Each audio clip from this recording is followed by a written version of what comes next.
কিছু খাবারের স্বাদ সবসময় যেন মুখে লেগে থাকে।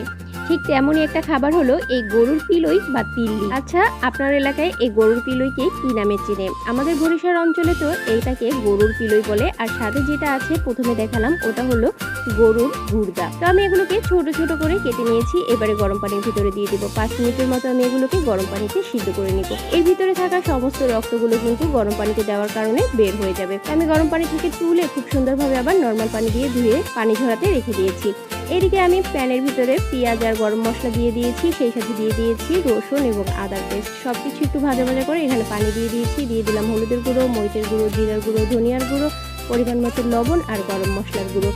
এরপরে আমি এই মশলাগুলোকে খুব সুন্দরভাবে কষিয়ে নেব। মশলাগুলোকে কষাতে কষাতে যখন একদম উপরে তেল উঠে আসবে তখনই আমি সেই গরুর পিলইগুলোকে খুব সুন্দরভাবে দিয়ে দিলাম। এরপরে ভালোভাবে একটু কষিয়ে নিয়ে আমি একটু পানি দিয়ে দিলাম। এরপরে ঢাকনা দিয়ে দিব। তো আমি বেশ কয়েকবার পানি দিয়ে দিয়ে এভাবে কষিয়ে নেব।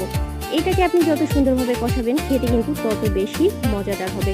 আচ্ছা, আপনারা এই গরুর পিলইটা কীভাবে রান্না করে খান অবশ্যই কমেন্ট বক্সে জানাবেন। আমার কাছে তো এভাবে রান্না করলেই অনেক বেশি ভালো লাগে।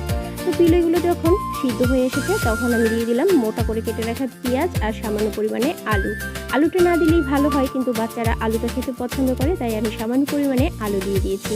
এরপরে আলু সিদ্ধ হওয়ার জন্য পরিমাণ মতো পানি দিয়ে দিলাম। এরপরে ঢাকা দিয়ে অপেক্ষা করলাম আলু সিদ্ধ হওয়া পর্যন্ত। তো আমি আবারও ঢাকনা তুলে একটু নাড়াচাড়া করে দিয়েছি। এরপরে দিয়ে দিলাম আরও একটু পরিমাণে গরম মশলা। গরম মশলা দিয়ে আমি আরও কিছু সময় নাড়াচাড়া করে একদম শুকনো শুকনো করে ফেলবো।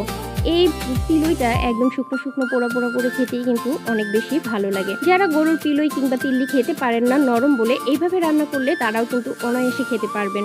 তো একবার হলেও এই রেসিপিটা ট্রাই করবেন।